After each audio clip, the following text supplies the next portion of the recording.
कि आपने अपने पास कॉपी पेन रखा हुआ है, ताकि जो भी आपको साथ साथ बताया जाता है वो उसी तरह से कॉपी में आप नोट करते जाएं, जैसे आप लेक्चर नोट करते हैं रूटीन में। ठीक है, तो इसमें आप ये कह लें कि अब हमने ये ऑलरेडी डिस्कस कर लिया था कि आपके जो है ये बेसिक यूनिट ऑफ लाइफ है सेल आपका। उसके बाद ये स्पेसिफिक जो सेल थ्योरी थी, इसके पोस्टुलेट्स जो हैं वो आपको फिंगर टिप्स पे याद हो जाने चाहिए। उसके बाद आप ये कह लें कि हमारे पास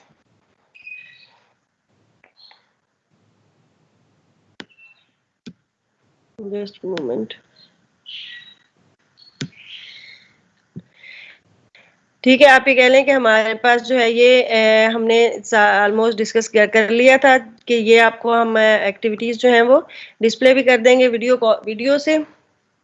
तो उसमें आप ये देख लें कि आप अगर ये देखते हैं कि हमारे पास जो टिपिकल सेल है, जो हमने लिविंग सेल की हमने बात की थी कि उसमें दो टाइप्स हैं, प्रोकैरियोट्स और यूकैरियोट्स की। ठीक है, उसके बाद आप ये कह लें कि हमारे पास प्रोकैरियोट्स भी वो सारे फंक्शन परफॉर्म करता है जो कि एक लिविंग सेल के लिए रिक्वायरमेंट है। ठीक है, और यूकैरियोट्स में ये डिफरेंस था कि उसमें उन सारे फंक्शंस के लिए स्पेसिफिक जो है वो सेगमेंट्स बना दिए गए हैं, यानी ऑर्गेनल्स बना दिए गए हैं। ठीक है, इसमें आप ये कह लें कि अगर हम हमारे पास जो यूकैरियोट्स में हम देखें तो हमारे पास दो कैटेगरीज आती हैं, एनिमल सेल की और प्लांट सेल की। एनिमल सेल यानी अगर हम अपनी बॉडी के सेल भी देखें, हम भी सोशल एनिमल्स के ही कैटेगरी में आते हैं। तो उसमें आप ये कह लें कि हमारे पास जो इरेगुलर से सेल हैं, डार्कर स्पॉट आपको नजर आ रहा है जो कि न्यूक्लियस डिनोट होता है। उसके बाद जो जेल लाइक स्ट्रक्चर उसमें होता है जिसमें ये सारे ऑर्गेनल्स हैं, वो साइटोप्लाज्म है। अब आपको ये पता है कि ये जो हमारे पास सारा जो एनिमेशन मैंने आपको भेजी थी उसमें आप ये सारी इंटरेक्शन उसमें देख सकते थे। इसी तरह से जो प्लांट सेल है उसमें अगर आप ये देखें तो आपके पास आउटर मोस्ट बाउंड्री जो है वो हार्डर सी नजर आती है, डार्कर सी नजर आती है, डार्क स्पॉट नजर आता है, लेकिन वो एक साइड पर हुआ हुआ है। ठीक है, तो आउटर मोस्ट बाउंड्री जो है, यानी यहाँ पर सेल मेम्ब्रेन है, यहाँ पर सेल मेम्ब्रेन है और उसके ऊपर एक और बाउंड्री है जिसको सेल वॉल जो है वो कहा जाता है।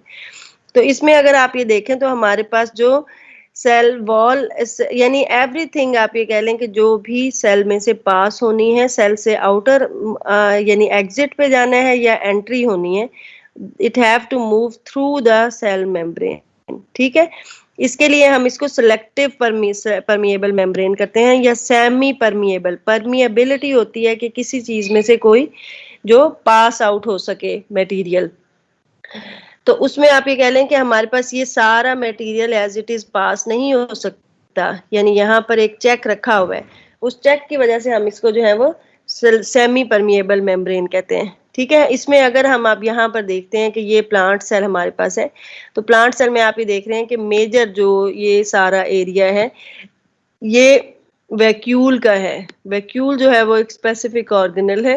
आपको मैंने लास्ट टाइम ये कहा था कि अगर हमारे पास अगर एक प्लांट हो जैसे एप्पल का या मैंगो का या किसी भी इस तरह का, तो उसमें आप ये देख सकते हैं कि जो उसके साथ कंपैरिजन में एक कैट अगर है, तो फर्स्ट थिंग जो हम देखेंगे कि हम ये कि प्लांट जो है वो मूव नहीं कर सकता है। It have to spend the whole life on the same place, यानी from the birth till the death plant जो है वो मूव नहीं करेगा। वट एवर इट नीड जो है वो वहीं पर उसको प्रोवाइड होगा तो वो सरवाइव कर लेगा, उसकी लाइफ लाइन जो है वो उस पर डिपेंड करती है। लेकिन जो एनिमल है वो फूड के लिए, शेल्टर के लिए, एनी नीड के लिए मूव कर सकता है। फिर इसी तरह अगर हम ऑब्जर्व करें, हम अपनी स्किन को या कैट की स्किन को जो है वो ऑब्जर्व करें, तो आप ये देख सकते हैं कि ये जो ये सारी यानी जो प्लांट्स के रेफरेंस से अगर आप कंपेयर करें तो प्लांट्स जो हैं वो आपको हार्डर लगेंगे। ठीक है, प्लांट्स में हार्डनेस जो है वो डिफर करती है कि अगर रूट्स को आप देखें या स्टेम को देखें, बार्क की वजह से मोर हार्डर वो लगेगा, या लीव्स को देखें या फ्लावर या फ्रूट्स को देखें तो उनकी हार्डनेस डिफर करती है। लेकिन जो फिर भी कंपेरेबल आप ये कह लें कि वो नहीं है अगर आप इसको देखते हैं कि आप अपनी स्किन के साथ कंपेयर करें या कैट की स्किन के साथ कंपेयर करें तो वो सॉफ्ट होती है। अब प्लांट्स में ये जो हार्डनेस है, एक तो उसकी वजह सेल वॉल है। ठीक है, फिर प्लांट्स जो है वो स्ट्रेच फॉर्म में सरवाइव करते हैं। आप आपके घर में प्लांट्स होंगे, ये आप ऑब्जर्व कर सकते हैं कि अगर उनको पानी नहीं मिलेगा तो वो ड्राई होना शुरू हो जाएंगे, उनमें विदरिंग सी मुरझाना शुरू हो जाएंगे। और एक स्पेसिफिक टाइम के बाद अगर आप उन्हें दोबारा जो है वो पानी दे देते हैं तो क्या होता है कि वो दोबारा से अपनी हार्डनेस को, स्ट्रेचनेस को मेंटेन कर देते हैं। इस स्ट्रेचनेस को टर्जिड कंडीशन कहते हैं, टर्जिडिटी या टर्जिड कंडीशन।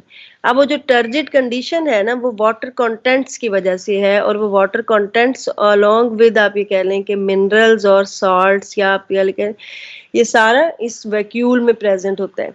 वैक्यूल की जो आउटर मोस्ट मेम्ब्रेन है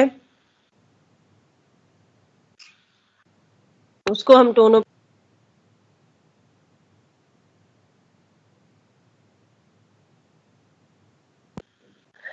ठीक है, मेम्ब्रेन जो इसकी स्पेसिफिक है उसको आप ये कह लें कि हम जो है ये टोनोप्लास्ट कहते हैं। और इसी तरह से अगर आप ये देखें तो हमारे पास जो विद इन इसके मटेरियल है, यानी वाटर है, प्रोटीन्स हैं, ग्लूकोज है, आयंस है। आप ये देख लें जो हम वाटर, ये जो हम सॉल्ट लेते हैं उसमें भी दो आयंस हैं, सोडियम है, क्लोराइड है, ठीक है। तो उसमें आप ये कह लें कि ये सोडियम और क्लोराइड आयंस हैं। इसी तरह से आप ये कह लें कि डिफरेंट आयंस आप ये देखते हैं ना, हम प्लांट्स के लिए कहते हैं जी प्लांट्स को फर्टिलाइजर डालते हैं, नाइट्रोजन, फास्फोरस, पोटाशियम, एनपीके, अमूमन आपने सुना हुआ होगा। फिर आप ये कह लें कि हम ये कहते हैं जी प्लांट्स में आयरन जो है वो होना चाहिए, मैग्नीशियम होना चाहिए, जिंक होना चाहिए, यानी डिफरेंट मिनरल्स है ना। ये सारे मिनरल्स जो हैं इनकी रिक्वायरमेंट है। ओवरऑल आप ये कह लें कि प्लांट्स में वैक्यूल में ऑलमोस्ट ये है, ये मिक्सचर प्रेजेंट होता है जो कि उसको एक स्ट्रेच वाली कंडीशन देता है सेल को। जब आप वाटर नहीं देंगे, यहाँ से भी वाटर जो है वो सेल के सर्वाइवल के लिए यूज हो जाएगा।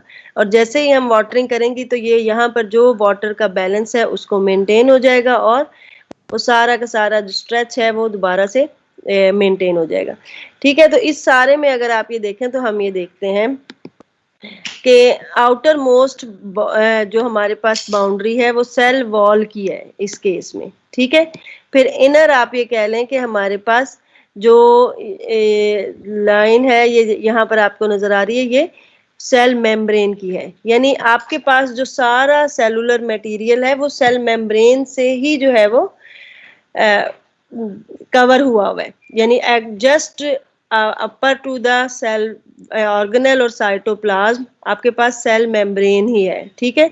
लेकिन आप ये कह लें कि आपके पास जो है ये इस केस में जो सेल मेम्ब्रेन के बाहर एक और कवरिंग दी हुई है सेल वॉल की, जिसके लिए हम ये कहते हैं कि ये जनरली जो है वो डेड मटेरियल होता है, ठीक है। तो इसमें आप ये कह लें कि हमारे पास डेड मटेरियल इस सेंस में हम ये कहते हैं कि वो सच उस तरह से मूवेबल या इस तरह से नहीं होता, वो एक सेडिमेंटेशन होती है।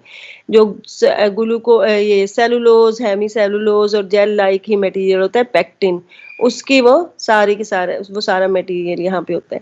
फिर आप ये कह लें इनर मोस्ट हमारे पास सेल मेम्ब्रेन आ जाती है। सेल मेम्ब्रेन में लिपिड्स होते हैं मोस्टली, और प्रोटीन्स भी होती हैं।